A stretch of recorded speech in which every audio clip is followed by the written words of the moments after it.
Subscribe my channel 8 The Red Hadith 92. رسول اللہ صلی اللہ علیہ وآلہ وسلم نے فرمایا کہ اللہ علم کو اس طرح نہیں اٹھا لے گا کہ اس کو بندوں سے چھین لے، بلکہ وہ پختہ کار علماء کو موت دے کر علم اٹھائے گا، حتیٰ کہ جب کوئی عالم باقی نہیں رہے گا تو لوگ جاہلوں کو سردار بنا لیں گے، ان سے سوالات کیے جائیں گے اور وہ بغیر علم کے جواب دیں گے، اس لیے خود بھی گمراہ ہوں گے اور لوگوں کو بھی گمراہ کریں گے۔ صحیح بخاری حدیث نمبر 100۔ عورتوں نے رسول اللہ صلی اللہ علیہ وسلم سے کہا کہ آپ سے فائدہ اٹھانے میں مرد ہم سے آگے بڑھ گئے ہیں، اس لیے آپ اپنی طرف سے ہمارے وعظ کے لیے بھی کوئی دن خاص فرما دیں۔ تو آپ صلی اللہ علیہ وسلم نے ان سے ایک دن کا وعدہ فرما لیا۔ اس دن عورتوں سے آپ نے ملاقات کی اور انہیں واعظ فرمایا اور مناسب احکام سنائے۔ جو کچھ آپ صلی اللہ علیہ وسلم نے ان سے فرمایا تھا اس میں یہ بات بھی تھی کہ جو کوئی عورت تم میں سے اپنے 3 لڑکے آگے بھیج دے گی تو وہ اس کے لیے دوزخ سے پناہ بن جائیں گے۔ اس پر ایک عورت نے کہا اگر 2 بچے بھیج دے؟ آپ نے فرمایا ہاں، اور 2 کا بھی یہ حکم ہے۔ صحیح بخاری حدیث نمبر 101۔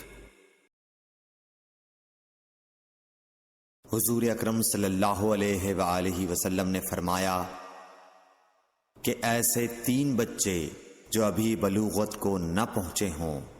صحیح بخاری حدیث نمبر 102۔ نبی کریم صلی اللہ علیہ وسلم نے فرمایا کہ جس سے حساب لیا گیا اسے عذاب کیا جائے گا۔ حضرت عائشہ رضی اللہ تعالی عنہا فرماتی ہیں کہ یہ سن کر میں نے کہا کہ کیا اللہ نے یہ نہیں فرمایا کہ ان قریب اس سے آسان حساب لیا جائے گا؟ رسول اللہ صلی اللہ علیہ وسلم نے فرمایا کہ یہ صرف اللہ کے دربار میں پیشی کا ذکر ہے، لیکن جس کے حساب میں جانچ پڑتال کی گئی سمجھو وہ غارت ہو گیا۔ صحیح بخاری حدیث نمبر 103۔ رسول اللہ صلی اللہ علیہ وسلم نے اللہ کی حمد و ثنا بیان کی، پھر فرمایا کہ مکے کو اللہ نے حرام کیا ہے، آدمیوں نے حرام نہیں کیا۔ تو سن لو کہ کسی شخص کے لیے جو اللہ پر اور یوم آخرت پر ایمان رکھتا ہو جائز نہیں ہے کہ مکے میں خون ریزی کرے یا اس کا کوئی پیڑ کاٹے۔ پھر اگر کوئی اللہ کے رسول کے لڑنے کی وجہ سے اس کا جواز نکالے تو اس سے کہہ دو اللہ نے اپنے رسول کے لیے اجازت دی تھی، تمہارے لیے نہیں دی، اور مجھے بھی دن کے کچھ لمحوں کے لیے اجازت ملی تھی، آج اس کی حرمت لوٹ آئی جیسی کل تھی، اور حاضر غائب کو یہ بات پہنچا دے۔ صحیح بخاری حدیث نمبر 104۔ ایک مرتبہ ابو بکر رضی اللہ عنہ نے رسول اللہ صلی اللہ علیہ وسلم کا ذکر کیا کہ آپ صلی اللہ علیہ وسلم نے فرمایا تمہارے خون اور تمہارے مال، محمد کہتے ہیں کہ میرے خیال میں آپ نے اعراضکم کا لفظ بھی فرمایا، یعنی اور تمہاری آبروئیں تم پر حرام ہیں، جس طرح تمہارے آج کے دن کی حرمت تمہارے اس مہینے میں۔ سن لو یہ خبر حاضر غائب کو پہنچا دے۔ اور محمد راوی حدیث کہتے تھے کہ رسول اللہ صلی اللہ علیہ وسلم نے سچ فرمایا۔ پھر دوبارہ فرمایا کہ کیا میں نے اللہ کا یہ حکم تمہیں نہیں پہنچا دیا؟ صحیح بخاری حدیث نمبر 105۔ رسول اللہ صلی اللہ علیہ وسلم نے فرمایا کہ مجھ پر جھوٹ مت بولو، کیونکہ جو مجھ پر جھوٹ باندھے وہ دوزخ میں داخل ہو۔ صحیح بخاری حدیث نمبر 106۔ رسول اللہ صلی اللہ علیہ وسلم نے فرمایا کہ جو شخص مجھ پر جھوٹ باندھے گا وہ اپنا ٹھکانہ جہنم بنا لے۔ صحیح بخاری حدیث نمبر 107۔ نبی اکرم صلی اللہ علیہ وسلم نے فرمایا کہ جو شخص مجھ پر جان بوجھ کر جھوٹ باندھے تو وہ اپنا ٹھکانہ جہنم میں بنا لے۔ صحیح بخاری حدیث نمبر 108۔ رسول اللہ صلی اللہ علیہ وسلم نے فرمایا کہ جو شخص میرے نام سے وہ بات بیان کرے جو میں نے نہیں کہی تو وہ اپنا ٹھکانہ جہنم میں بنا لے۔ صحیح بخاری حدیث نمبر 109۔ رسول اللہ صلی اللہ علیہ وسلم کا فرمان ہے کہ اپنی اولاد کا میرے نام کے اوپر نام رکھو مگر میری کنیت اختیار نہ کرو، اور جس شخص نے مجھے خواب میں دیکھا تو بلا شبہ اس نے مجھے دیکھا، کیونکہ شیطان میری صورت میں نہیں آ سکتا، اور جو شخص مجھ پر جان بوجھ کر جھوٹ بولے وہ دوزخ میں اپنا ٹھکانہ تلاش کرے۔ صحیح بخاری حدیث نمبر 110۔ جحیفہ کہتے ہیں کہ میں نے حضرت علی رضی اللہ عنہ سے پوچھا کہ کیا تمہارے پاس کوئی اور بھی کتاب ہے؟ انہوں نے فرمایا کہ نہیں مگر اللہ کی کتاب قرآن ہے، یا پھر فہم ہے جو وہ ایک مسلمان کو عطا کرتا ہے، یا پھر جو کچھ صحیفے میں ہے۔ میں نے پوچھا اس صحیفے میں کیا ہے؟ انہوں نے فرمایا دیت اور قیدیوں کی رہائی کا بیان ہے، اور یہ حکم کہ مسلمان کافر کے بدلے قتل نہ کیا جائے۔ صحیح بخاری حدیث نمبر 111۔ قبیلہ خزاعہ کے کسی شخص نے بنو لیس کے کسی آدمی کو اپنے مقتول کے بدلے میں مار دیا تھا۔ یہ فتح مکہ والے سال کی بات ہے۔ رسول اللہ صلی اللہ علیہ وسلم کو یہ خبر دی گئی۔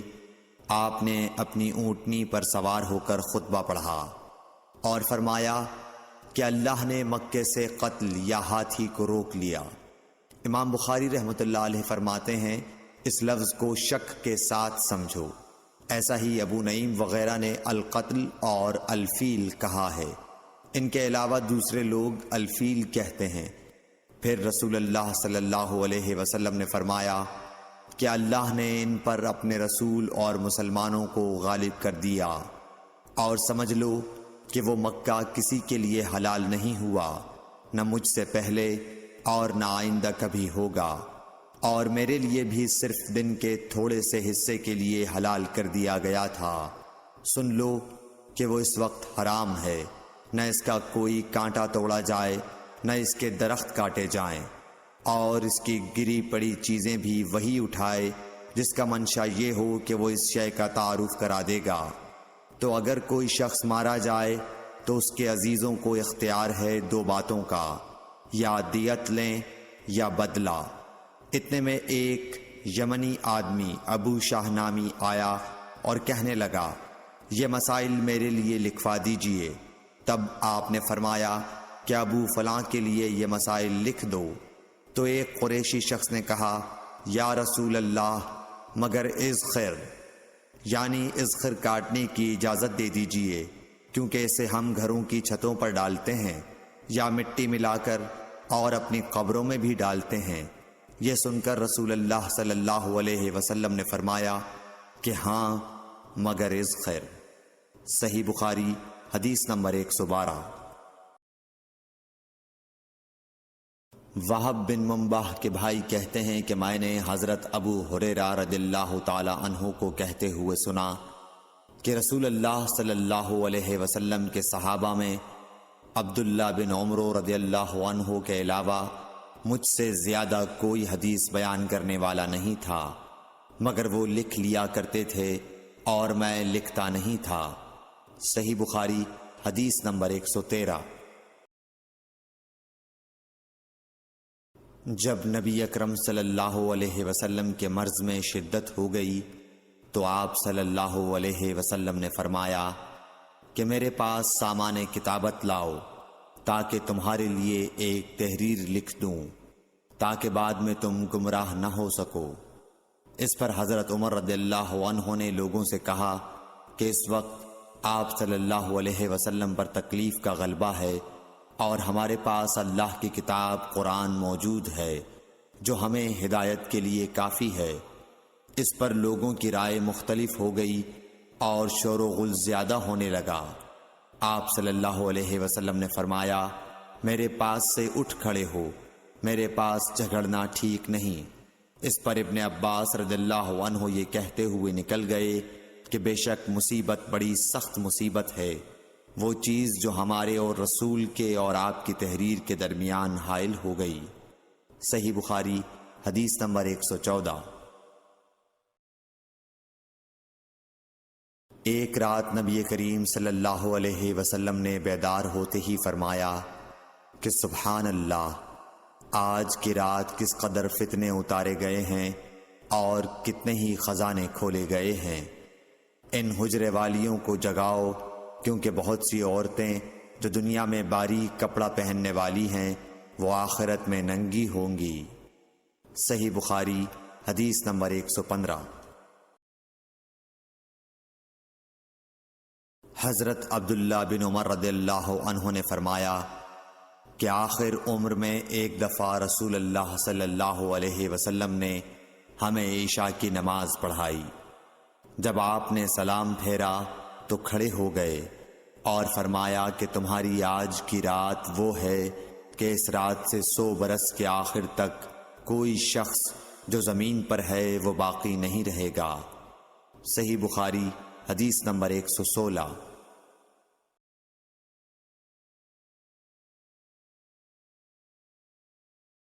حضرت عبداللہ بن عباس رضی اللہ تعالی عنہ فرماتے ہیں کہ ایک رات میں اپنی خالہ میمونہ بنت حارث زوجہ نبی کریم صلی اللہ علیہ وسلم کے پاس گزاری، اور نبی کریم صلی اللہ علیہ وسلم اس دن ان کی رات میں انہی کے گھر تھے۔ آپ صلی اللہ علیہ وسلم نے عشاء کی نماز مسجد میں پڑھی، پھر گھر تشریف لائے اور 4 رکعت نماز نفل پڑھ کر آپ سو گئے۔ پھر اٹھے اور فرمایا کہ ابھی تک یہ لڑکا سو رہا ہے یا اسی جیسا لفظ فرمایا۔ پھر آپ نماز پڑھنے کھڑے ہو گئے اور میں بھی وضو کر کے آپ کی بائیں جانب کھڑا ہو گیا، تو آپ صلی اللہ علیہ وسلم نے مجھے دائیں جانب کھڑا کر لیا۔ تب آپ نے 5 رکعت پڑھیں، پھر 2 پڑھیں، پھر آپ سو گئے، یہاں تک کہ میں نے آپ کے خراٹے کی آواز سنی۔ پھر آپ کھڑے ہو کر نماز کے لیے باہر تشریف لے آئے۔ صحیح بخاری حدیث نمبر 117۔ حضرت ابو ہریرہ رضی اللہ تعالیٰ عنہ کہتے ہیں کہ لوگ کہتے ہیں کہ ابو ہریرہ بہت حدیثیں بیان کرتے ہیں، Subscribe my اور میں channel کہتا to Red ہوں کہ Hadith قرآن میں 92۔ 2 آیتیں نہ ہوتیں تو میں کوئی حدیث بیان نہ کرتا۔ پھر یہ آیت پڑھی جس کا ترجمہ یہ ہے، جو لوگ اللہ کی نازل کی ہوئی دلیلوں اور آیتوں کو چھپاتے ہیں، آخر آیت رحیم تک۔ واقعہ یہ ہے کہ ہمارے مہاجرین بھائی تو بازار کی خرید و فروخت میں لگے رہتے تھے اور انصار بھائی اپنی جائیدادوں میں مشغول رہتے، اور ابو ہریرہ رسول اللہ صلی اللہ علیہ وسلم کے ساتھ جی بھر کر رہتا تاکہ آپ کی رفاقت میں شکم پوری سے بھی بے فکری رہے، اور ان مجلسوں میں حاضر رہتا جن مجلسوں میں دوسرے حاضر نہ ہوتے، اور وہ باتیں محفوظ رکھتا جو دوسرے محفوظ نہیں رکھ سکتے تھے۔ صحیح بخاری حدیث نمبر 118۔ ابو ہریرہ رضی اللہ عنہ کہتے ہیں کہ میں نے عرض کیا، یا رسول اللہ، میں آپ سے بہت سی باتیں سنتا ہوں مگر بھول جاتا ہوں۔ آپ صلی اللہ علیہ وسلم نے فرمایا، اپنی چادر پھیلاؤ۔ میں نے اپنی چادر پھیلائی، آپ صلی اللہ علیہ وسلم نے اپنے دونوں ہاتھوں کی چلو بنائی اور میری چادر میں ڈال دی، فرمایا کہ چادر کو بدن پر لپیٹ لو۔ میں نے چادر کو اپنے بدن پر لپیٹ لیا، پھر اس کے بعد میں کوئی چیز نہیں بھولا۔ صحیح بخاری حدیث نمبر 119۔ حضرت ابو ہریرہ رضی اللہ عنہ فرماتے ہیں کہ میں نے رسول اللہ صلی اللہ علیہ وسلم سے علم کے 2 برتن یاد کر لیے ہیں، ایک کو میں نے پھیلا دیا ہے اور دوسرا برتن اگر میں پھیلاؤں تو میرا یہ نرخراک کاٹ دیا جائے۔ صحیح بخاری حدیث نمبر 120۔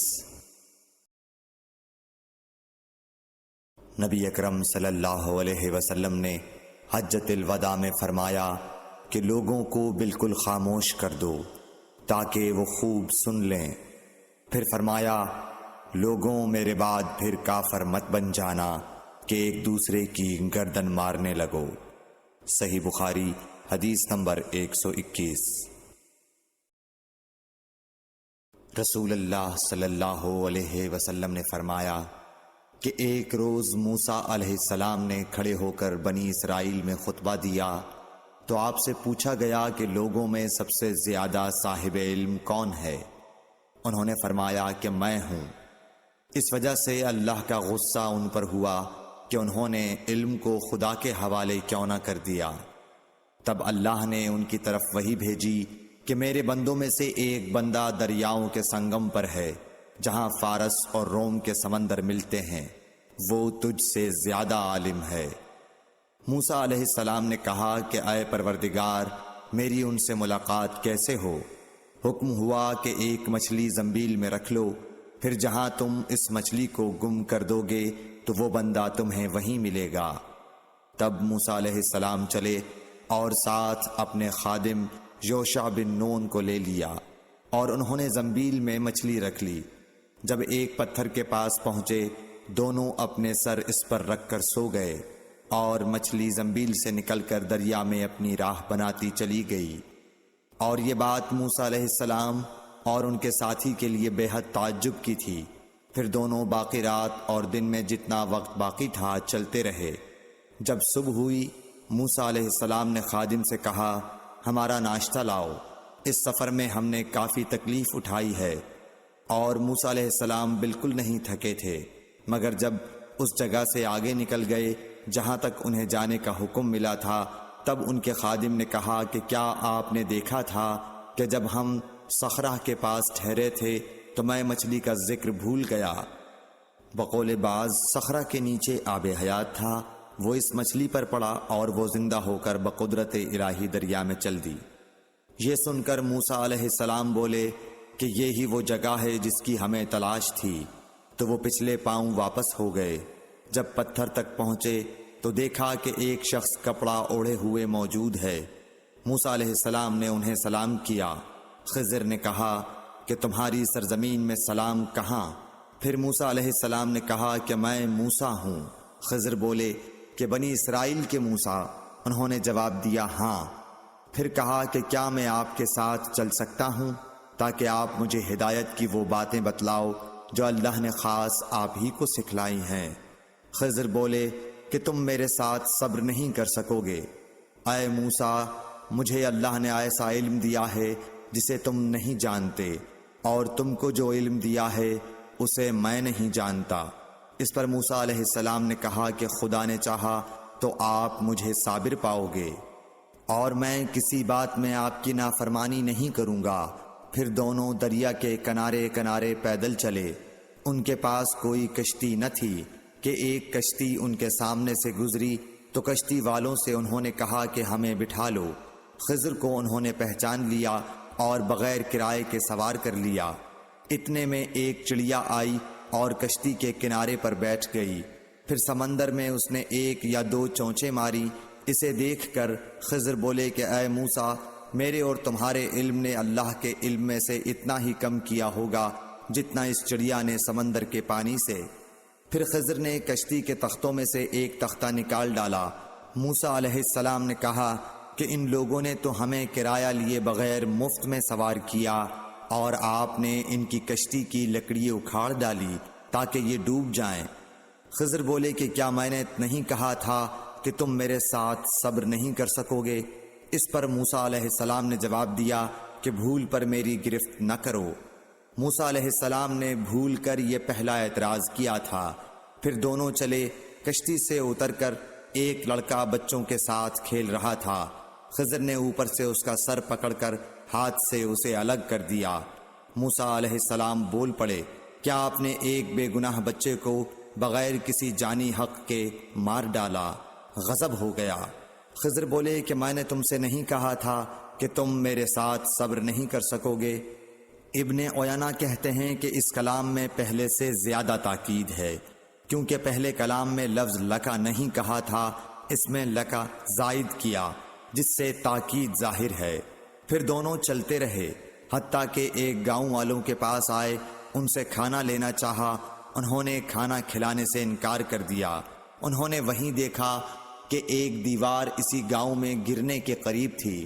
خضر نے اپنے ہاتھ کے اشارے سے اسے سیدھا کر دیا۔ موسیٰ علیہ السلام بول اٹھے کہ اگر آپ چاہتے تو گاؤں والوں سے اس کام کی مزدوری لے سکتے تھے۔ خضر نے کہا کہ بس اب ہم اور تم میں جدائی کا وقت آ گیا ہے۔ جناب محبوب کبریا رسول اللہ صلی اللہ علیہ وسلم فرماتے ہیں کہ اللہ موسیٰ علیہ السلام پر رحم کرے۔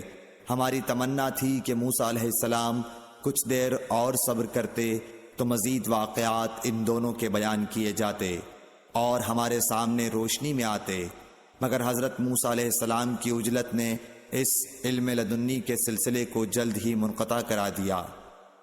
صحیح بخاری حدیث نمبر 122۔ ایک شخص رسول اللہ صلی اللہ علیہ وسلم کی خدمت اقدس میں حاضر ہوا اور اس نے عرض کیا، یا رسول اللہ، اللہ کی راہ میں لڑائی کی کیا صورت ہے؟ کیونکہ ہم میں سے کوئی غصے کی وجہ سے اور کوئی غیرت کی وجہ سے جنگ کرتا ہے۔ تو آپ صلی اللہ علیہ وسلم نے اس کی طرف سر اٹھایا، اور سر اس لیے اٹھایا کہ پوچھنے والا کھڑا ہوا تھا۔ پھر آپ صلی اللہ علیہ وسلم نے فرمایا، جو اللہ کے کلمے کو سر بلند کرنے کے لیے لڑے وہ اللہ کی راہ میں لڑتا ہے۔ صحیح بخاری حدیث نمبر 123۔ رسول اللہ صلی اللہ علیہ وآلہ وسلم سے رمی کے وقت پوچھا جا رہا تھا تو ایک شخص نے عرض کیا، یا رسول اللہ، میں نے رمی سے قبل قربانی کر لی۔ آپ صلی اللہ علیہ وسلم نے فرمایا، اب رمی کر لو، کچھ حرج نہیں ہوا۔ دوسرے نے کہا، یا رسول اللہ، میں نے قربانی سے پہلے سر منڈا لیا۔ آپ صلی اللہ علیہ وسلم نے فرمایا، اب قربانی کر لو، کچھ حرج نہیں۔ اس وقت جس چیز کے بارے میں جو آگے پیچھے ہو گئی تھی آپ سے پوچھا گیا، آپ صلی اللہ علیہ وسلم نے یہی جواب دیا، اب کر لو، کچھ حرج نہیں۔ صحیح بخاری حدیث نمبر 124۔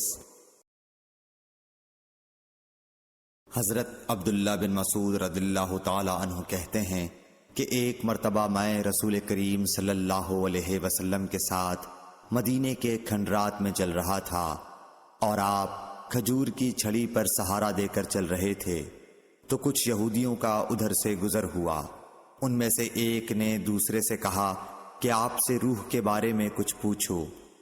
ان میں سے کسی نے کہا، مت پوچھو، ایسا نہ ہو کہ وہ کوئی ایسی بات کہہ دیں جو تمہیں ناگوار ہو۔ مگر ان میں سے بعض نے کہا کہ ہم ضرور پوچھیں گے۔ پھر ایک شخص نے کھڑے ہو کر کہا، اے ابو القاسم، روح کیا چیز ہے؟ آپ نے خاموشی اختیار فرمائی۔ میں نے دل میں کہا کہ آپ پر وحی آ رہی ہے، اس لیے میں کھڑا ہو گیا۔ جب آپ صلی اللہ علیہ وسلم سے وہ کیفیت دور ہو گئی تو آپ صلی اللہ علیہ وسلم نے قرآن کی یہ آیت جو اس وقت نازل ہوئی تھی تلاوت فرمائی، اے نبی، تم سے یہ لوگ روح کے بارے میں پوچھ رہے ہیں، کہہ دو کہ روح میرے رب کے حکم سے ہے، اور تمہیں علم کا بہت تھوڑا حصہ دیا گیا ہے، اس لیے تم روح کی حقیقت نہیں سمجھ سکتے۔ صحیح بخاری حدیث نمبر 125۔ رسول اللہ صلی اللہ علیہ وآلہ وسلم نے ارشاد فرمایا کہ اے عائشہ، اگر تیری قوم دور جاہلیت کے ساتھ قریب نہ ہوتی بلکہ پرانی ہو گئی ہوتی، ابن زبیر نے کہا یعنی زمانہ کفر کے ساتھ قریب نہ ہوتی، تو میں کعبے کو توڑ دیتا اور اس کے لیے 2 دروازے بنا دیتا، ایک دروازے سے لوگ داخل ہوتے اور دوسرے دروازے سے باہر نکلتے۔ صحیح بخاری حدیث نمبر 126۔ حضرت علی رضی اللہ عنہ کا ارشاد ہے کہ لوگوں سے وہ باتیں کرو جنہیں وہ پہچانتے ہوں۔ کیا تمہیں یہ پسند ہے کہ لوگ اللہ اور اس کے رسول کو جھٹلا دیں۔ صحیح بخاری حدیث نمبر 127۔ ایک مرتبہ حضرت معاذ بن جبل رسول اللہ صلی اللہ علیہ وسلم کے پیچھے سواری پر سوار تھے۔ آپ نے فرمایا، اے Subscribe my معاذ، channel میں نے to عرض Red کیا Hadith حاضر ہوں 92۔ یا رسول اللہ۔ آپ صلی اللہ علیہ وسلم نے دوبارہ فرمایا، اے معاذ، میں نے عرض کیا حاضر ہوں اے اللہ کے رسول۔ آپ صلی اللہ علیہ وسلم نے 12 فرمایا، اے معاذ، میں نے عرض کیا حاضر ہوں اے اللہ کے رسول۔ 3 بار ایسا ہوا۔ اس کے بعد آپ صلی اللہ علیہ وسلم نے فرمایا کہ جو شخص سچے دل سے اس بات کی گواہی دے کہ اللہ کے سوا کوئی معبود نہیں ہے اور محمد صلی اللہ علیہ وسلم اللہ کے سچے رسول ہیں، اللہ تعالی اس کو دوزخ کی آگ پر حرام کر دیتا ہے۔ میں نے کہا، یا رسول اللہ، کیا اس بات سے لوگوں کو باخبر نہ کر دوں تاکہ وہ خوش ہو جائیں؟ آپ صلی اللہ علیہ وسلم نے فرمایا، اگر تم یہ خبر سناؤ گے تو لوگ اس پر بھروسہ کر بیٹھیں گے اور عمل چھوڑ دیں گے۔ صحیح بخاری حدیث نمبر 128۔ رسول کریم صلی اللہ علیہ وسلم نے ایک روز معاذ رضی اللہ عنہ سے فرمایا کہ جو شخص اللہ سے اس کیفیت کے ساتھ ملاقات کرے کہ اس نے اللہ کے ساتھ کسی کو شریک نہ کیا ہو، وہ یقیناً جنت میں داخل ہوگا۔ معاذ بولے، یا رسول اللہ، کیا میں اس بات کی لوگوں کو بشارت نہ سنا دوں؟ آپ صلی اللہ علیہ وسلم نے فرمایا، نہیں، مجھے خوف ہے کہ لوگ اس پر بھروسہ کر بیٹھیں گے۔ صحیح بخاری حدیث نمبر 129۔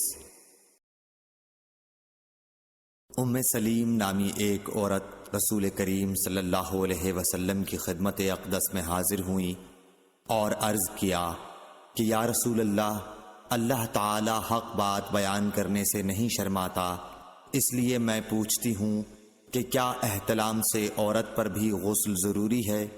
آپ صلی اللہ علیہ وسلم نے فرمایا کہ ہاں، جب عورت پانی دیکھ لے، یعنی کپڑے وغیرہ پر منی کا اثر معلوم ہو۔ تو یہ سن کر حضرت ام سلمہ رضی اللہ عنہا نے شرم کی وجہ سے اپنا چہرہ چھپا لیا اور کہا، یا رسول اللہ، کیا عورت کو بھی احتلام ہوتا ہے؟ آپ نے فرمایا، ہاں، تیرے ہاتھ خاک آلود ہوں، پھر کیوں اس کا بچہ اس کی صورت کے مشابہ ہوتا ہے؟ یعنی یہی اس کے احتلام کا ثبوت ہے۔ صحیح بخاری حدیث نمبر 130۔ رسول اللہ صلی اللہ علیہ وسلم نے ایک مرتبہ فرمایا کہ درختوں میں سے ایک درخت ایسا ہے جس کے پتے کبھی نہیں جھڑتے، اور اس کی مثال مسلمان جیسی ہے، مجھے بتلاؤ وہ کیا درخت ہے؟ تو لوگ جنگلی درختوں کی سوچ میں پڑ گئے، اور عبداللہ بن عمر کے دل میں آیا کہ میں بتلا دوں کہ وہ کھجور کا پیڑ ہے۔ عبداللہ کہتے ہیں کہ پھر مجھے شرم آ گئی اور میں چپ ہی رہا۔ تب لوگوں نے عرض کیا، یا رسول اللہ، آپ ہی خود اس کے بارے میں بتلائیے۔ آپ نے فرمایا، وہ کھجور ہے۔ عبداللہ کہتے ہیں کہ میرے جی میں جو بات تھی وہ اپنے والد حضرت عمر رضی اللہ عنہ کو بتلائی۔ وہ کہنے لگے کہ اگر تو اس وقت کہہ دیتا تو میرے لیے ایسے ایسے قیمتی سرمایہ سے زیادہ محبوب ہوتا۔ صحیح بخاری حدیث نمبر 131۔ حضرت علی رضی اللہ تعالی عنہ سے روایت ہے کہ میں ایسا شخص تھا جسے جریان مزی کی شکایت تھی، تو میں نے اپنے شاگرد مقداد کو حکم دیا کہ وہ رسول اللہ صلی اللہ علیہ وسلم سے دریافت کریں، تو انہوں نے آپ صلی اللہ علیہ وسلم سے اس بارے میں پوچھا۔ آپ صلی اللہ علیہ وسلم نے فرمایا کہ اس مرض میں غسل نہیں ہے، ہاں وضو فرض ہے۔ صحیح بخاری حدیث نمبر 132۔ ایک آدمی نے مسجد میں کھڑے ہو کر عرض کیا، یا رسول اللہ، آپ ہمیں کس جگہ سے احرام باندھنے کا حکم دیتے ہیں؟ تو رسول اللہ صلی اللہ علیہ وسلم نے فرمایا، مدینے والے ذوالحلیفہ سے احرام باندھیں، اور اہل شام جحفہ سے، اور نجد والے قرن منازل سے۔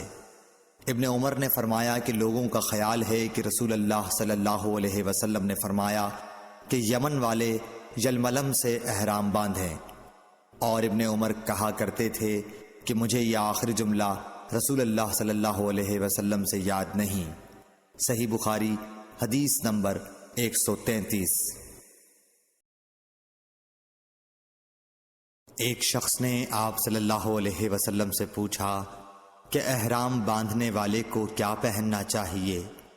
آپ صلی اللہ علیہ وسلم نے فرمایا کہ نہ قمیص پہنے، نہ صافہ باندھے، اور نہ پجامہ، اور نہ کوئی سرپوش اوڑھے، اور نہ کوئی زعفران اور ورس سے رنگا ہوا کپڑا پہنے، اور اگر جوتے نہ ملیں تو موزے پہن لے، اور انہیں اس طرح کاٹ دے کہ ٹخنوں سے نیچے ہو جائیں۔ صحیح بخاری حدیث نمبر 134۔ رسول اللہ صلی اللہ علیہ وسلم نے فرمایا کہ جو شخص حدث کرے اس کی نماز قبول نہیں ہوتی جب تک کہ وہ دوبارہ وضو نہ کر لے۔ حضر موت کے ایک شخص نے پوچھا کہ اے ابو ہریرہ، حدث ہونا کیا ہے؟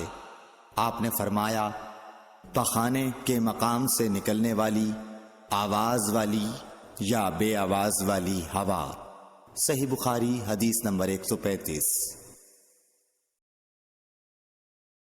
رسول اللہ صلی اللہ علیہ وآلہ وسلم نے فرمایا کہ میری امت کے لوگ وضو کے نشانات کی وجہ سے قیامت کے دن سفید پیشانی اور سفید ہاتھ پاؤں والوں کی شکل میں بلائے جائیں گے، تو تم میں سے جو کوئی اپنی چمک بڑھانا چاہتا ہے تو وہ بڑھا لے، یعنی وضو اچھی طرح کر لے۔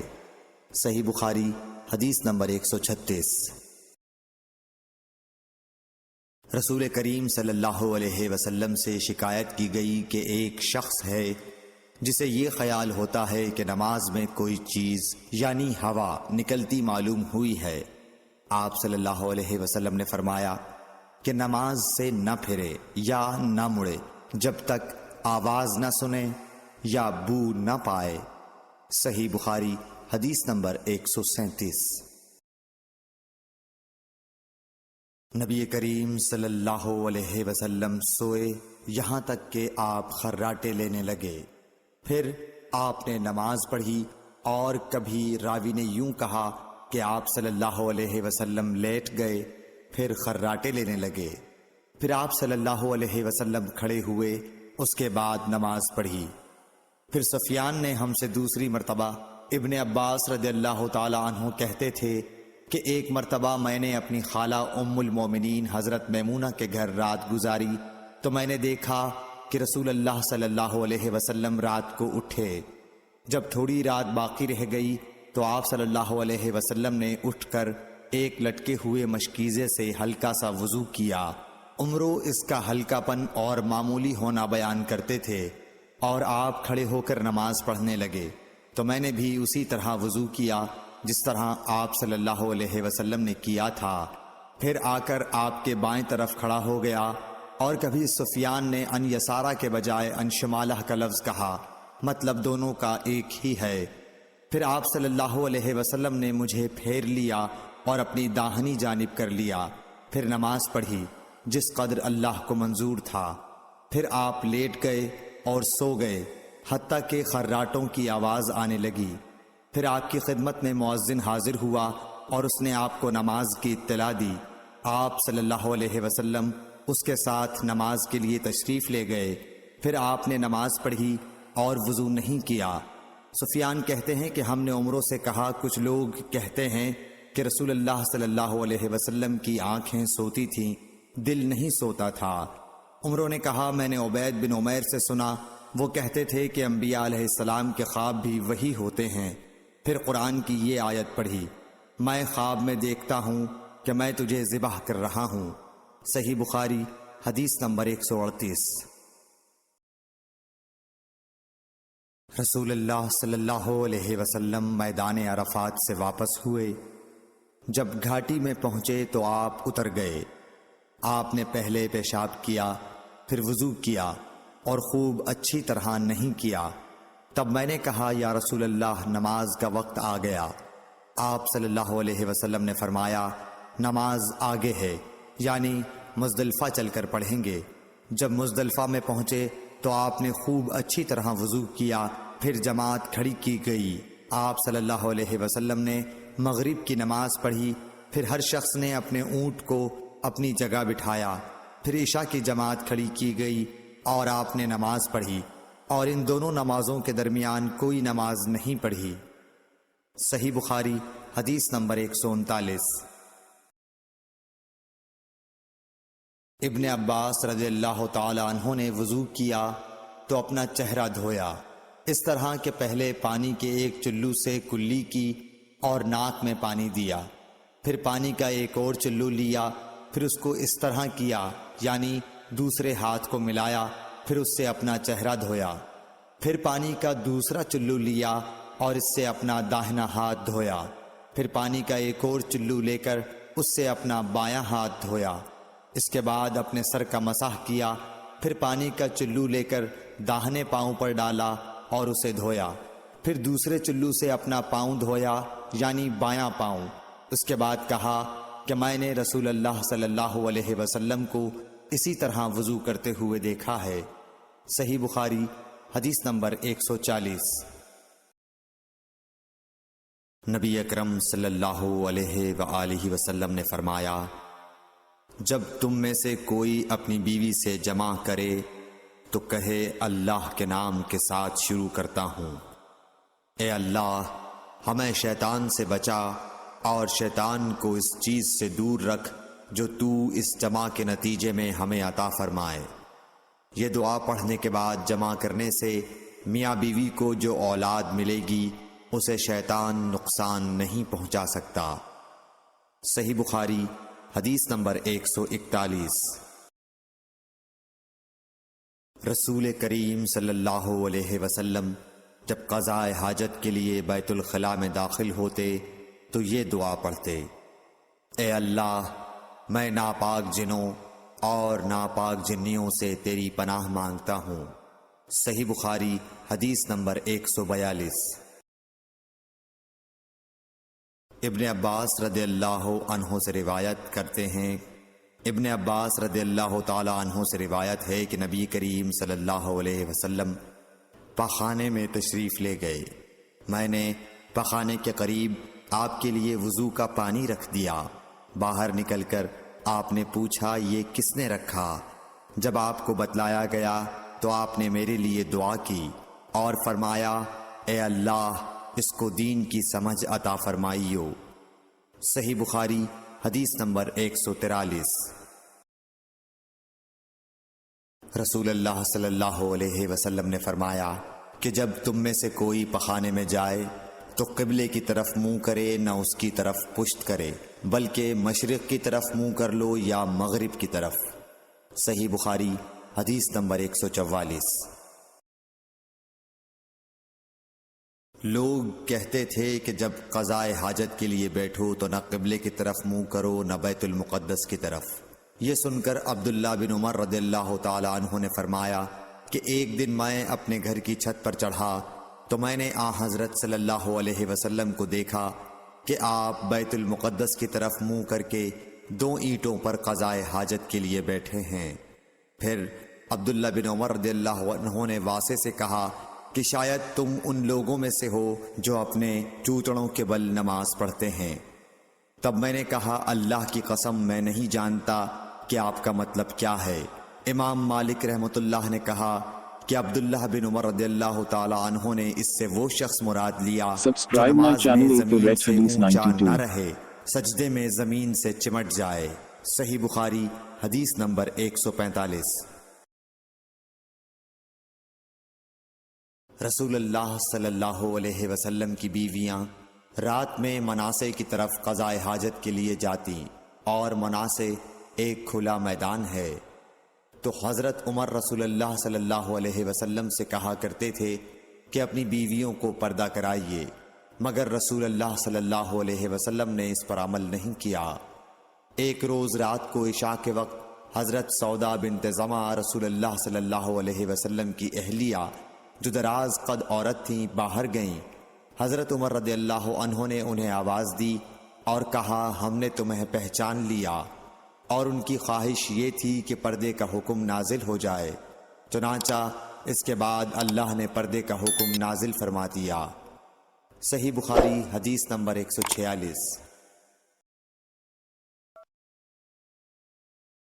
آپ صلی اللہ علیہ وسلم نے اپنی بیویوں سے فرمایا کہ تمہیں قضائے حاجت کے لیے باہر نکلنے کی اجازت ہے۔ صحیح بخاری حدیث نمبر 147۔ عبداللہ بن عمر رضی اللہ تعالی عنہ فرماتے ہیں کہ ایک دن میں اپنی بہن اور رسول اللہ صلی اللہ علیہ وسلم کی اہلیہ محترمہ حفصہ کے مکان کی چھت پر اپنی کسی ضرورت سے چڑھا تو مجھے رسول اللہ صلی اللہ علیہ وسلم قضائے حاجت کرتے وقت قبلے کی طرف پشت اور شام کی طرف منہ کیے ہوئے نظر آئے۔ صحیح بخاری حدیث نمبر 148۔ عبداللہ بن عمر رضی اللہ تعالی عنہ نے خبر دی، وہ کہتے ہیں کہ ایک دن میں اپنے گھر کی چھت پر چڑھا تو مجھے رسول اللہ صلی اللہ علیہ وسلم 2 اینٹوں پر قضائے حاجت کے وقت بیت المقدس کی طرف منہ کیے ہوئے نظر آئے۔ صحیح بخاری حدیث نمبر 149۔ انس بن مالک رضی اللہ تعالی عنہ کہتے تھے کہ جب رسول اللہ صلی اللہ علیہ وسلم رفع حاجت کے لیے نکلتے تو میں اور ایک لڑکا اپنے ساتھ پانی کا برتن لے آتے تھے، مطلب یہ کہ اس پانی سے رسول اللہ صلی اللہ علیہ وسلم طہارت کیا کرتے تھے۔ صحیح بخاری حدیث نمبر 150۔ انس رضی اللہ تعالی عنہ کہتے ہیں کہ جب نبی کریم صلی اللہ علیہ وسلم قضائے حاجت کے لیے نکلتے، میں اور ایک لڑکا دونوں آپ صلی اللہ علیہ وسلم کے پیچھے جاتے تھے اور ہمارے ساتھ پانی کا ایک برتن ہوتا تھا۔ صحیح بخاری حدیث نمبر 151۔ انس بن مالک کہتے تھے کہ رسول اللہ صلی اللہ علیہ وسلم پخانے میں جاتے تو میں اور ایک لڑکا پانی کا برتن اور نیزہ لے کر چلتے تھے، پانی سے آپ طہارت کرتے تھے۔ صحیح بخاری حدیث نمبر 152۔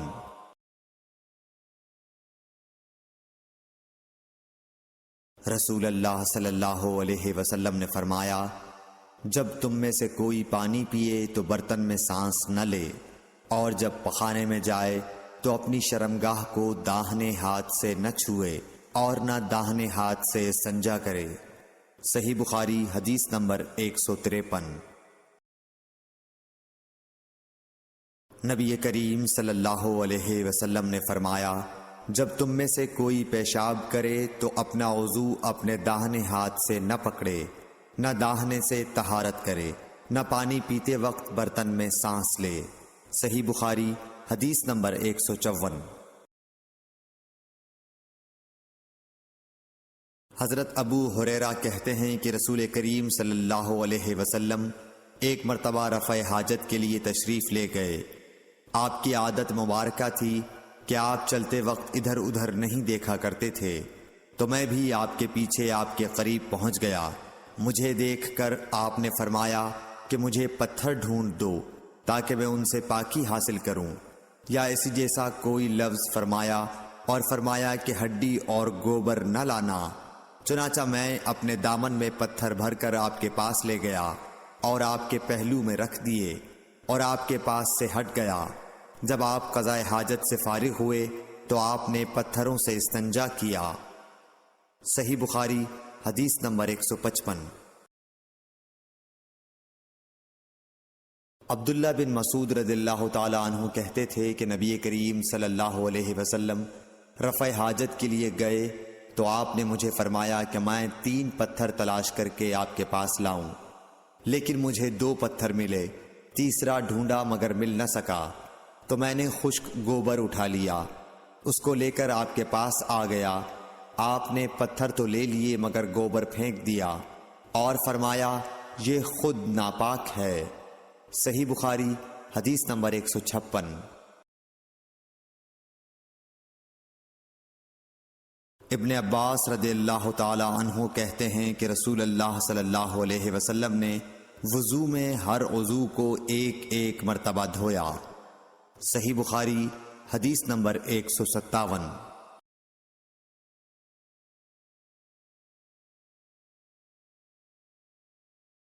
عبداللہ بن زید رضی اللہ تعالی عنہ بیان کرتے ہیں کہ نبی کریم صلی اللہ علیہ وسلم نے وضو میں اعضاء کو دو دو بار دھویا۔ صحیح بخاری حدیث نمبر 158۔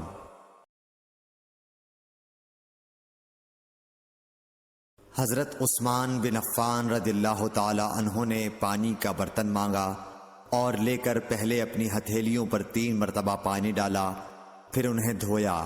اس کے بعد اپنا داہنا ہاتھ برتن میں ڈالا اور پانی لے کر کلی کی اور ناک صاف کی، پھر 3 بار اپنا چہرہ دھویا اور کوہنیوں تک 3 بار دونوں ہاتھ دھوئے، پھر اپنے سر کا مسح کیا، پھر پانی لے کر ٹخنوں تک 3 مرتبہ اپنے دونوں پاؤں دھوئے، پھر کہا کہ رسول اللہ صلی اللہ علیہ وسلم نے فرمایا ہے کہ جو شخص میری طرح ایسا وضو کرے پھر 2 رکعت پڑھے جس میں اپنے نفس سے کوئی بات نہ کرے تو اس کے گزشتہ گناہ معاف کر دیے جاتے ہیں۔ صحیح بخاری حدیث نمبر 159۔ رسول اللہ صلی اللہ علیہ وسلم فرماتے ہیں کہ جب بھی کوئی شخص اچھی طرح وضو کرتا ہے اور خلوص کے ساتھ نماز پڑھتا ہے تو اس کے ایک نماز سے دوسری نماز پڑھنے تک کے گناہ معاف کر دیے جاتے ہیں۔ صحیح بخاری حدیث نمبر 160۔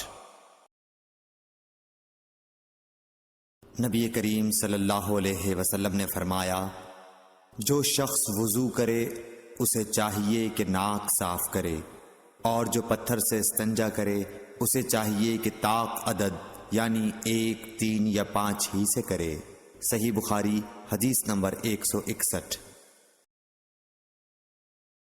رسول اللہ صلی اللہ علیہ وسلم نے فرمایا کہ جب تم میں سے کوئی وضو کرے تو اسے چاہیے کہ اپنی ناک میں پانی دے، پھر اسے صاف کرے، اور جو شخص پتھروں سے استنجا کرے اسے چاہیے کہ بے جوڑ عدد یعنی 1 یا 3 سے استنجا کرے، اور جب تم میں سے کوئی سو کر اٹھے تو وضو کے پانی میں ہاتھ ڈالنے سے پہلے اسے دھو لے، کیونکہ تم میں سے کوئی نہیں جانتا کہ رات کو اس کا ہاتھ کہاں رہا ہے۔ صحیح بخاری حدیث نمبر 162۔ عبداللہ بن عمر رضی اللہ تعالی عنہ کہتے ہیں کہ ایک مرتبہ رسول اللہ صلی اللہ علیہ وسلم ایک سفر میں ہم سے پیچھے رہ گئے، پھر تھوڑی دیر بعد آپ صلی اللہ علیہ وسلم نے ہم کو پا لیا اور عصر کا وقت آ پہنچا تھا۔ ہم وضو کرنے لگے اور اچھی طرح پاؤں دھونے کے بجائے جلدی میں ہم پاؤں پر مسح کرنے لگے۔ آپ صلی اللہ علیہ وسلم نے فرمایا ایڑیوں کے لیے آگ کا عذاب ہے، 2 مرتبہ یا 3 مرتبہ فرمایا۔ صحیح بخاری حدیث نمبر 163۔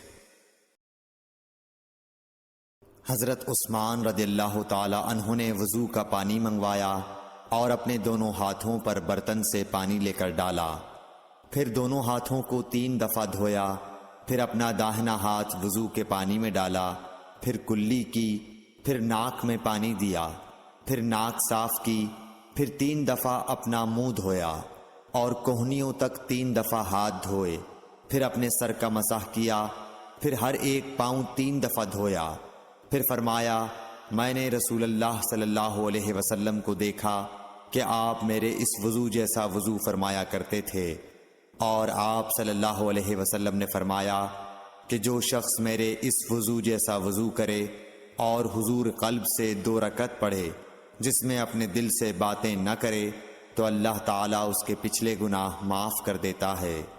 صحیح بخاری حدیث نمبر 164۔ ابو ہریرہ رضی اللہ تعالیٰ عنہ لوگوں کے پاس سے گزرے اور لوگ لوٹے سے وضو کر رہے تھے۔ آپ رضی اللہ تعالیٰ عنہ نے کہا اچھی طرح وضو کرو، کیونکہ ابو القاسم صلی اللہ علیہ وسلم نے فرمایا خشک ایڑیوں کے لیے آگ کا عذاب ہے۔ صحیح بخاری حدیث نمبر 165۔ عبداللہ بن جریح نے عبداللہ بن عمر سے کہا، اے ابو عبد الرحمن، میں نے تمہیں 4 ایسے کام کرتے ہوئے دیکھا ہے جنہیں تمہارے ساتھیوں کو کرتے ہوئے نہیں دیکھا۔ وہ کہنے لگے، اے ابن جریح وہ کیا ہیں؟ ابن جریح نے کہا کہ میں نے طواف کے وقت آپ کو دیکھا کہ 2 یمانی رکنوں کے سوا کسی اور رکن کو آپ نہیں چھوتے ہو۔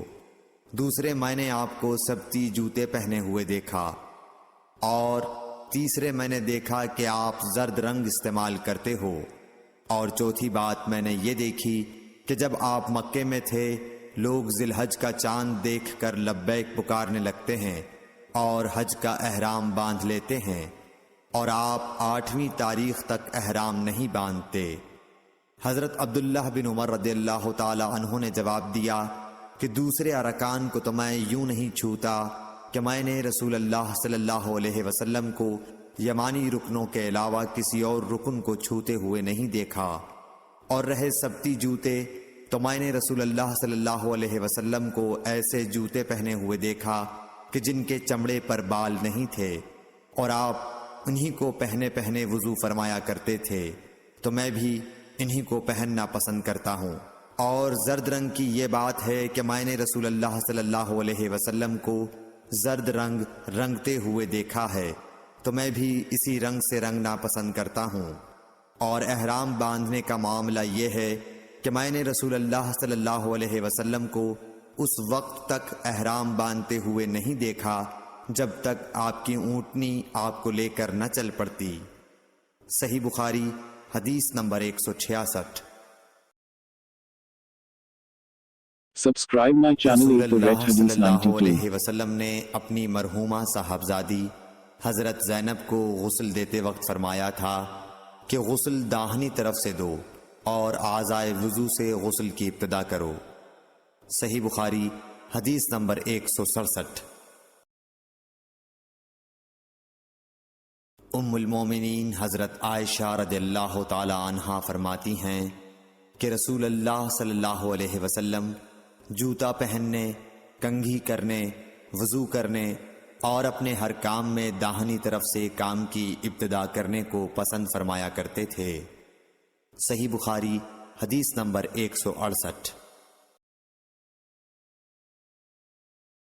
انس بن مالک رضی اللہ تعالی عنہ فرماتے ہیں کہ میں نے رسول اللہ صلی اللہ علیہ وسلم کو دیکھا کہ نماز عصر کا وقت آ گیا، لوگوں نے پانی تلاش کیا، جب انہیں پانی نہ ملا تو رسول اللہ صلی اللہ علیہ وسلم کے پاس ایک برتن میں وضو کے لیے پانی لایا گیا۔ رسول اللہ صلی اللہ علیہ وسلم نے اس میں اپنا ہاتھ ڈال دیا اور لوگوں کو حکم دیا کہ اسی برتن سے وضو کریں۔ حضرت انس رضی اللہ تعالی عنہ کہتے ہیں کہ میں نے دیکھا کہ آپ کی انگلیوں کے نیچے سے پانی چشمے کی طرح ابل رہا تھا، یہاں تک کہ قافلے کے آخری آدمی نے بھی وضو کر لیا۔ صحیح بخاری حدیث نمبر 169۔ ابن سیرین کہتے ہیں کہ میں نے عبیدہ رضی اللہ تعالی عنہ سے کہا کہ ہمارے پاس رسول اللہ صلی اللہ علیہ وسلم کے کچھ بال مبارک ہیں جو ہمیں حضرت انس رضی اللہ تعالی عنہ سے یا ان کے گھر والوں کی طرف سے ملے ہیں۔ یہ سن کر عبیدہ نے کہا کہ اگر میرے پاس ان بالوں میں سے ایک بھی ہو تو وہ میرے لیے ساری دنیا اور اس کی ہر چیز سے زیادہ عزیز ہے۔ صحیح بخاری حدیث نمبر 170۔ رسول کریم صلی اللہ علیہ وسلم نے حجۃ الوداع میں جب سر کے بال منڈوائے تو سب سے پہلے ابو طلحہ رضی اللہ تعالی عنہ نے آپ کے بال لیے تھے۔ صحیح بخاری حدیث نمبر 171۔ رسول اللہ صلی اللہ علیہ وسلم نے فرمایا کہ جب کتا تم میں سے کسی کے برتن میں سے کچھ پی لے تو اس کو 7 مرتبہ دھو لو تو پاک ہو جائے گا۔ صحیح بخاری حدیث نمبر 172۔ رسول کریم صلی اللہ علیہ وسلم نے فرمایا کہ ایک شخص نے ایک کتے کو دیکھا جو پیاس کی وجہ سے گیلی مٹی کھا رہا تھا، تو اس شخص نے اپنا موزہ لیا اور اس سے پانی بھر کر پلانے لگا حتیٰ کہ اس کو خوب سیراب کر دیا۔ اللہ نے اس شخص کے اس کام کی قدر کی اور اسے جنت میں داخل کر دیا۔ صحیح بخاری حدیث نمبر 173۔ رسول اللہ صلی اللہ علیہ وسلم کے زمانے میں کتے مسجد میں آتے جاتے تھے، لیکن لوگ ان جگہوں پر پانی نہیں چھڑکتے تھے۔ صحیح بخاری حدیث نمبر 174۔ عدی بن حاتم کہتے ہیں کہ میں نے رسول اللہ صلی اللہ علیہ وسلم سے کتے کے شکار کے متعلق دریافت کیا، تو آپ صلی اللہ علیہ وسلم نے فرمایا کہ جب تو اپنے سدھائے ہوئے کتے کو چھوڑے اور وہ شکار کر لے تو تو اس شکار کو کھا، اور اگر وہ کتا اس شکار میں سے خود کچھ کھا لے تو تو اس کو نہ کھائیو، کیونکہ اب اس نے شکار اپنے لیے پکڑا ہے۔ میں نے کہا کہ بعض دفعہ میں شکار کے لیے اپنے کتے چھوڑتا ہوں، پھر اس کے ساتھ دوسرے کتے کو بھی پاتا ہوں۔ آپ صلی اللہ علیہ وسلم نے فرمایا پھر مت کھا، کیونکہ تم نے بسم اللہ اپنے کتے پر پڑھی تھی، دوسرے کتے پر نہیں پڑھی۔ صحیح بخاری حدیث نمبر 175۔ رسول کریم صلی اللہ علیہ وسلم نے فرمایا کہ بندہ اس وقت تک نماز ہی میں رہتا ہے جب تک وہ مسجد میں نماز کا انتظار کرتا رہے، تا وقت کہ وہ حدث نہ کرے۔ ایک اجمی آدمی نے پوچھا کہ اے ابو ہریرہ، حدث کیا چیز ہے؟ انہوں نے فرمایا کہ ہوا جو پیچھے سے خارج ہو، جسے عرف عام میں گوز مارنا کہتے ہیں۔ صحیح بخاری حدیث نمبر 176۔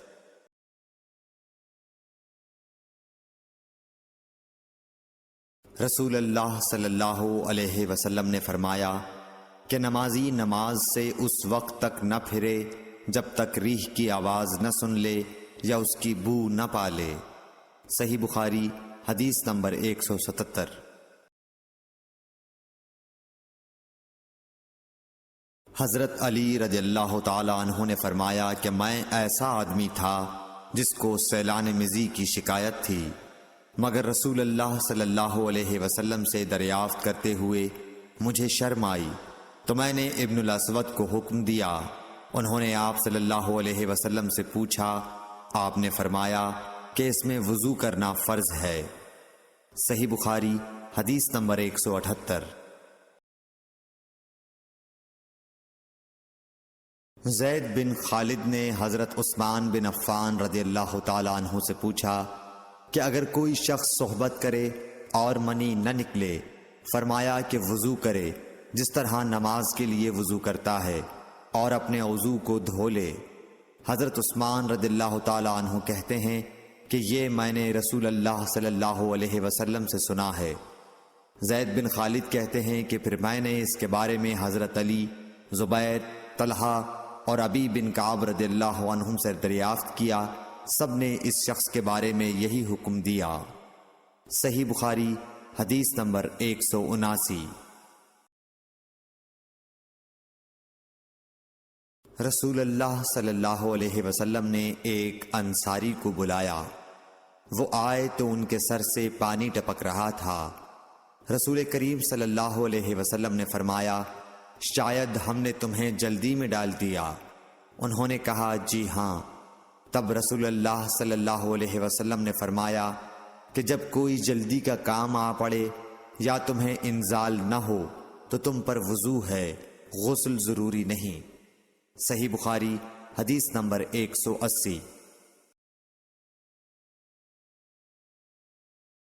رسول کریم صلی اللہ علیہ وسلم جب عرفہ سے لوٹے تو پہاڑ کی گھاٹی کی جانب مڑ گئے اور رفع حاجت کی۔ اسامہ کہتے ہیں کہ پھر آپ نے وضو کیا اور میں آپ صلی اللہ علیہ وسلم کے اعضاء پر پانی ڈالنے لگا اور آپ وضو فرماتے رہے۔ میں نے کہا یا رسول اللہ، آپ اب نماز پڑھیں گے؟ آپ نے فرمایا نماز کا مقام تمہارے سامنے یعنی مزدلفہ میں ہے، وہاں نماز پڑھی جائے گی۔ اس حدیث سے ثابت ہوا کہ وضو میں دوسرے آدمی کی مدد لینا جائز ہے۔ صحیح بخاری حدیث نمبر 181۔ مغیرہ بن شعبہ رضی اللہ عنہ ایک سفر میں رسول کریم صلی اللہ علیہ وسلم کے ساتھ تھے۔ وہاں آپ رفع حاجت کے لیے تشریف لے گئے۔ جب آپ واپس آئے، آپ نے وضو شروع کیا تو مغیرہ بن شعبہ آپ کے اعضائے وضو پر پانی ڈالنے لگے۔ آپ صلی اللہ علیہ وسلم وضو کر رہے تھے۔ آپ نے اپنے منہ اور ہاتھوں کو دھویا، سر کا مسح کیا اور موزوں پر مسح کیا۔ صحیح بخاری حدیث نمبر 182۔ عبداللہ بن عباس رضی اللہ تعالی عنہ نے رات رسول کریم صلی اللہ علیہ وسلم کی زوجہ مطہرہ اور اپنی خالہ میمونہ رضی اللہ عنہا کے گھر میں گزاری۔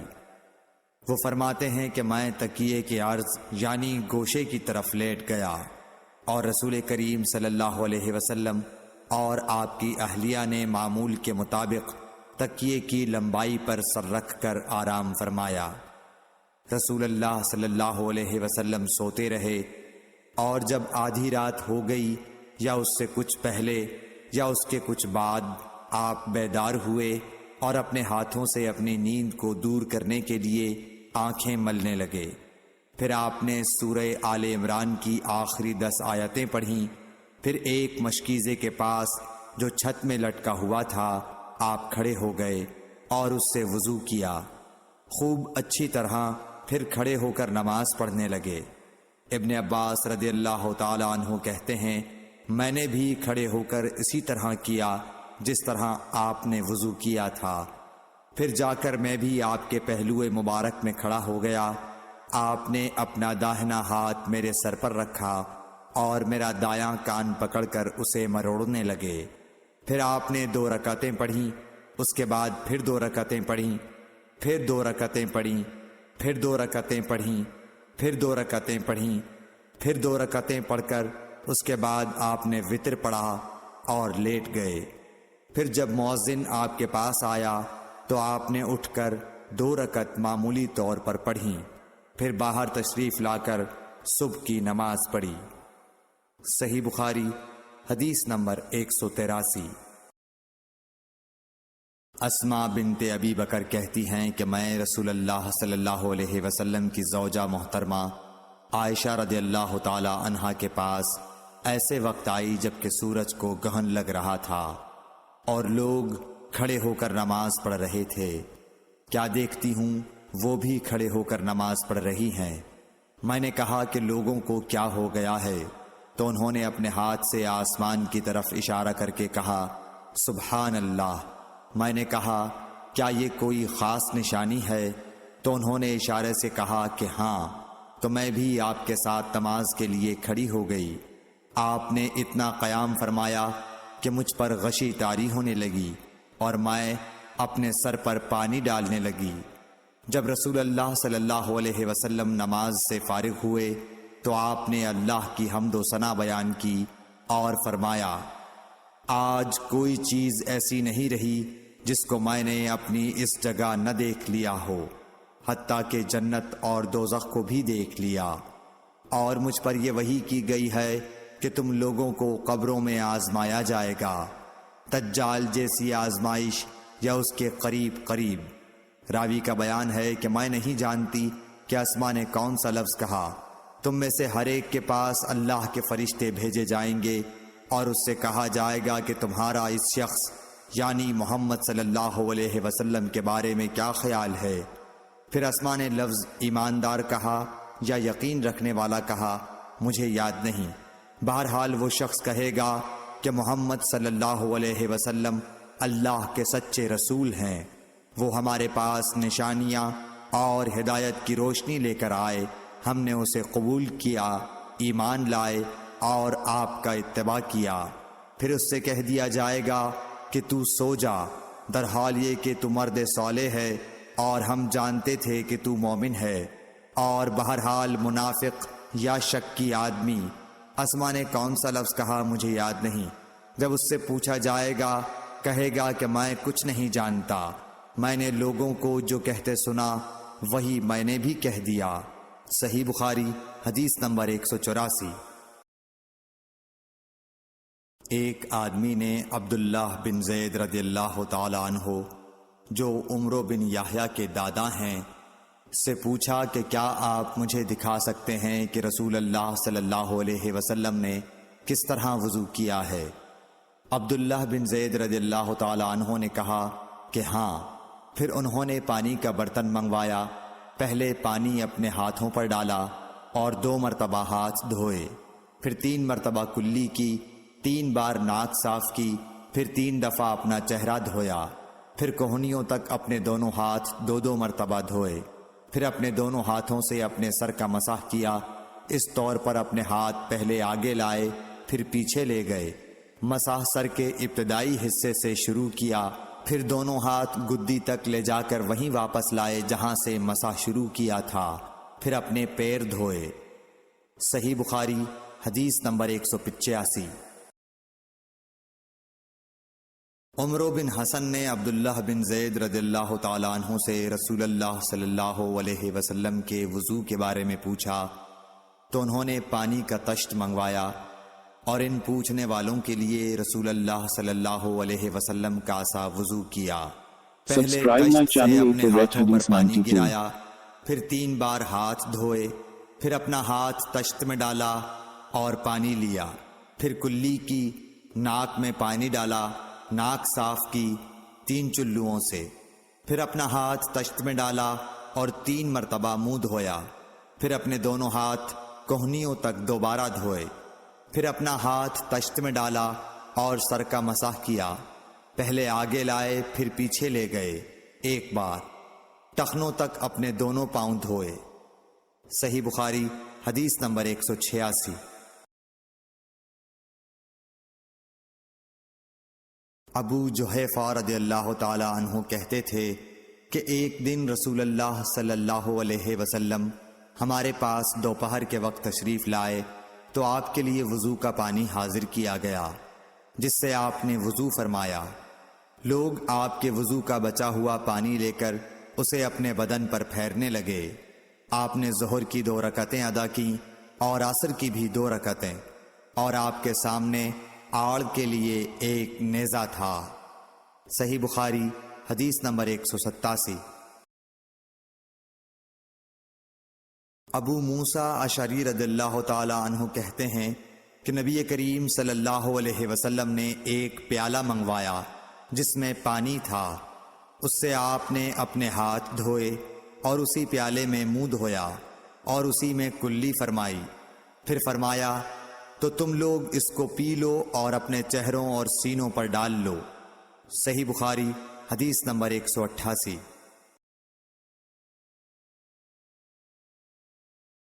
محمود بن ربی جب چھوٹے تھے تو رسول اللہ صلی اللہ علیہ وسلم نے انہی کے کنویں کے پانی سے ان کے منہ میں کلی ڈالی تھی، اور عروہ نے اسی حدیث کو مسعور وغیرہ سے بھی روایت کیا ہے، اور ہر ایک راوی ان دونوں میں سے ایک دوسرے کی تصدیق کرتے ہیں کہ جب رسول اللہ صلی اللہ علیہ وسلم وضو فرماتے تو آپ کے بچے ہوئے وضو کے پانی پر صحابہ رضی اللہ عنہم جھگڑنے کے قریب ہو جاتے تھے۔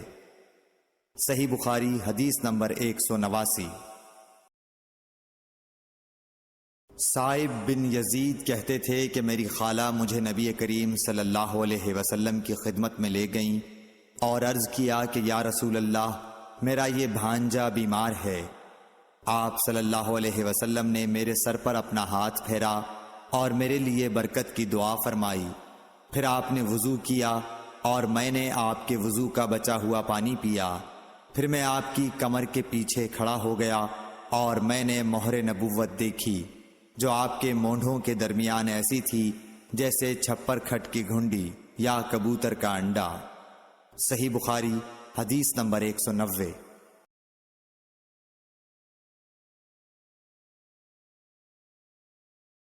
عبداللہ بن زید رضی اللہ تعالی عنہ نے وضو کرتے وقت برتن سے پہلے اپنے دونوں ہاتھوں پر پانی ڈالا، پھر انہیں دھویا، پھر دھویا، یا یوں کہا کہ کلی کی اور ناک میں ایک چلو سے پانی ڈالا اور 3 مرتبہ اسی طرح کیا، پھر 3 مرتبہ اپنا چہرہ دھویا، پھر کوہنیوں تک اپنے دونوں ہاتھ 2 بار دھوئے، پھر سر کا مسح کیا، اگلی جانب اور پچھلی جانب کا، اور ٹخنوں تک اپنے دونوں پاؤں دھوئے، پھر کہا کہ رسول اللہ صلی اللہ علیہ وسلم کا وضو اسی طرح ہوا کرتا تھا۔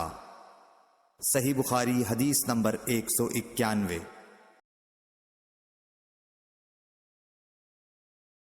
عبداللہ بن زید رضی اللہ تعالی عنہ سے رسول کریم صلی اللہ علیہ وسلم کے وضو کے بارے میں پوچھا تو عبداللہ بن زید رضی اللہ عنہ نے پانی کا ایک تشت منگوایا، پھر ان لوگوں کے دکھانے کے لیے وضو شروع کیا۔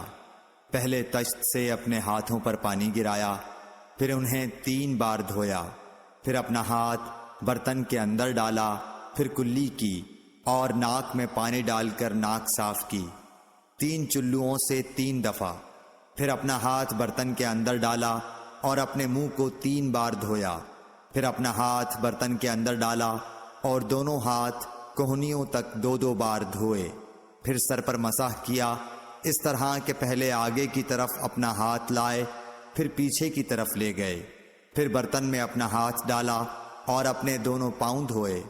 دوسری روایت میں ہم سے موسیٰ نے ان سے وہیب نے بیان کیا کہ آپ نے سر کا مسح 1 دفعہ کیا۔ صحیح بخاری حدیث نمبر 192۔ رسول کریم صلی اللہ علیہ وسلم کے زمانے میں عورت اور مرد سب ایک ساتھ ایک ہی برتن سے وضو کیا کرتے تھے، یعنی وہ مرد اور عورتیں جو ایک دوسرے کے محرم ہوتے۔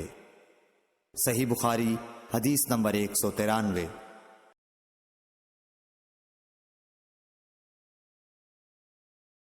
حضرت جابر رضی اللہ تعالی عنہ کہتے تھے کہ رسول کریم صلی اللہ علیہ وسلم میری مزاج پرسی کے لیے تشریف لائے۔ میں بیمار تھا، ایسا کہ مجھے ہوش تک نہیں تھا۔ آپ نے وضو کیا اور اپنے وضو کا پانی مجھ پر چھڑکا تو مجھے ہوش آ گیا۔ میں نے عرض کیا، یا رسول اللہ، میرا وارث کون ہوگا؟ میرا تو صرف ایک کلالہ وارث ہے۔ اس پر آیت میراث نازل ہوئی۔ صحیح بخاری حدیث نمبر 194۔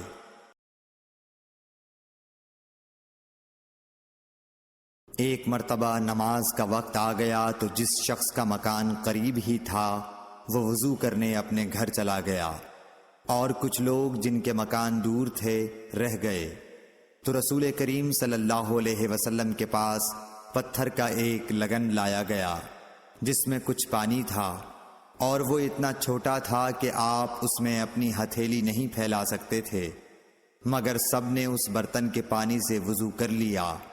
ہم نے حضرت انس رضی اللہ عنہ سے پوچھا کہ تم کتنے نفر تھے؟ کہا 80 سے کچھ زیادہ ہی تھے۔ صحیح بخاری حدیث نمبر 195۔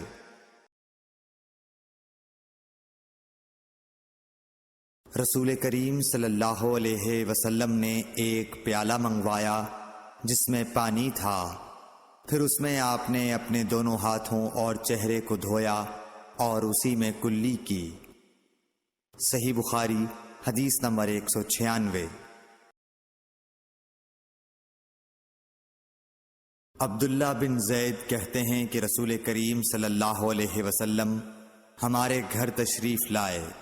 ہم نے آپ صلی اللہ علیہ وسلم کے لیے تانبے کے برتن میں پانی نکالا، اس سے آپ نے وضو کیا، 3 بار چہرہ دھویا، 2 بار ہاتھ دھوئے اور سر کا مسح کیا، اس طرح کہ پہلے آگے کی طرف ہاتھ لائے، پھر پیچھے کی جانب لے گئے اور پیر دھوئے۔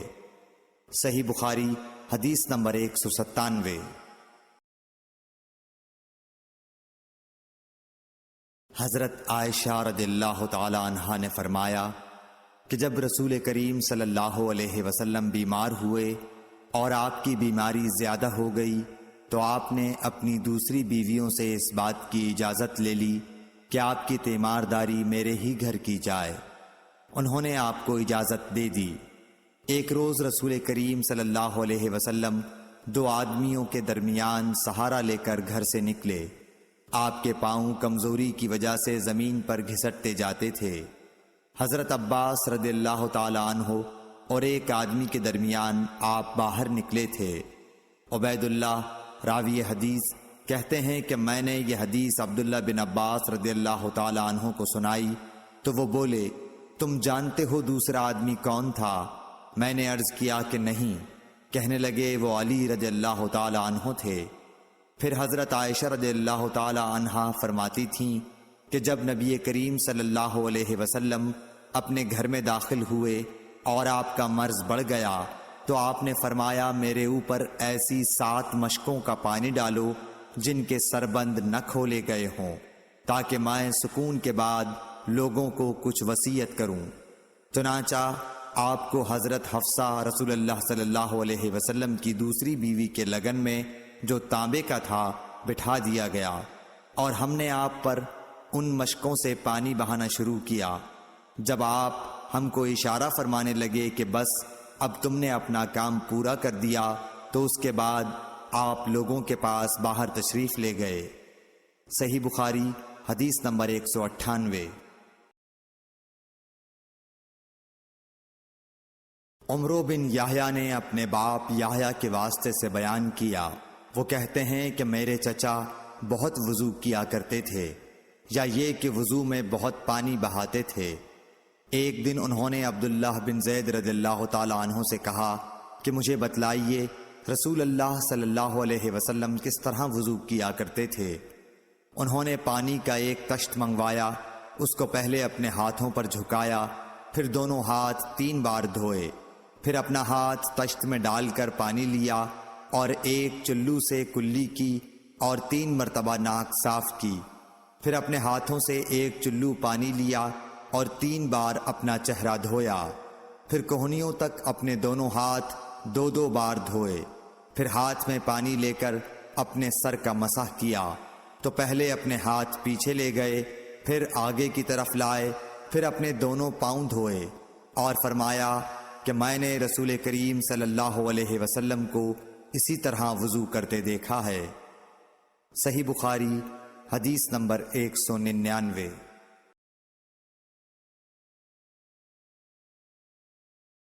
رسول کریم صلی اللہ علیہ وسلم نے پانی کا ایک برتن طلب فرمایا تو آپ کے لیے ایک چوڑے منہ کا پیالہ لایا گیا جس میں کچھ تھوڑا پانی تھا۔ آپ نے اپنی انگلیاں اس میں ڈال دیں۔ انس کہتے ہیں کہ میں پانی کی طرف دیکھنے لگا، پانی آپ کی انگلیوں کے درمیان سے پھوٹ رہا تھا۔ انس کہتے ہیں کہ اس ایک پیالہ پانی سے جن لوگوں نے وضو کیا وہ 70 سے 80 تک تھے۔ صحیح بخاری حدیث نمبر 200۔